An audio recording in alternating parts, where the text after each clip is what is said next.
नमस्कार, स्वागत है दर्शकों का। आप देख रहे हैं न्यूज़ 18 का डिजिटल प्लेटफॉर्म। मैं हूं आपके साथ रजनी चौबे। पश्चिम बंगाल विधानसभा चुनाव 2026 के लिए बीजेपी ने उम्मीदवारों की एक और लिस्ट जारी कर दी है। इस सूची में 111 उम्मीदवारों के नाम हैं। पार्टी ने कई जाने माने और पुराने चेहरों का एक बार फिर से भरोसा जताया है। माथाभांगा से निश्चित प्रामाणिक और चोपड़ा से शंकर अधिकारी को टिकट दिया गया है।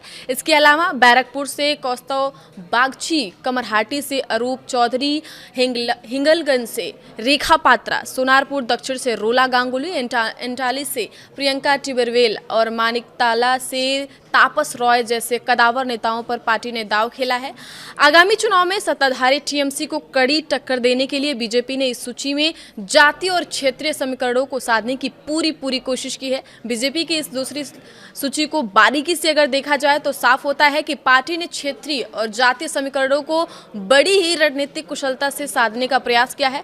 उत्तर बंगाल में पार्टी अपनी मजबूत पकड़ बनाए रखना चाहती है, जिसका संकेत माथाभांगा से निश्चित प्रामाणिक और दार्जिलिंग कलिम्पोंग क्षेत्र से नोमन रॉय व भरत छेत्री जैसे उम्मीदवारों को उतारने से मिलता है। दक्षिण बंगाल और कोलकाता के आसपास के शहरी इलाकों में कड़ा मुकाबला देखने के लिए बैरकपुर से कौस्तव बागची और मानिकतला से तापस रॉय जैसे कदावर और अनुभवी चेहरों पर दांव खेला गया है। सूची में अनुसूचित जाति और अनुसूचित जनजाति वर्ग के उम्मीदवारों जैसे मदारीहाट से लक्ष्मण लिंबू और धिपुगुड़ी से नरेश चंद्र रॉय को भी खासी प्रमुखता दी गई है, जो पार्टी के व्यापक सामाजिक आधार को मजबूत करने की रणनीति का अहम हिस्सा है।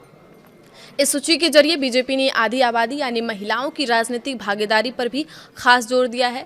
हिंगलगंज से रेखा पात्रा, एंटाली से प्रियंका टिबरेवाल और सोनारपुर दक्षिण से रूपा गांगुली जैसे चर्चित और कदावर चेहरों को मैदान में उतारकर पार्टी ने महिला मतदाताओं को एक मजबूत संदेश देने की कोशिश की है। चुनाव आयोग ने इस बार पश्चिम बंगाल में 2 चरणों में चुनाव कराने का फैसला लिया है।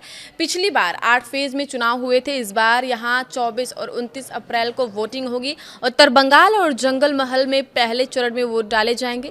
पहले चरण का मतदान 16 जिलों में होगा, जिसमें दार्जिलिंग, कालिम्पोंग, जलाईपुरी, कूच बिहार, अलीपुरद्वार, मालदा, उत्तर और दक्षिण दिनाजपुर, मुर्शिदाबाद, मेदिनीपुर, पश्चिम बदावन, बांकुरा, पुरुलिया और झारग्राम शामिल है। दूसरे चरण का मतदान जो है 7 जिलों में वोट पड़ेंगे। कोलकाता 2 परगना में, हावड़ा, हुगली, नदिया और पूर्वी बर्धमान में वोटों की गिनती 4 मई को होगी। आगे की खबरों के लिए आप देखते रहिए न्यूज़ 18 का डिजिटल प्लेटफॉर्म। धन्यवाद।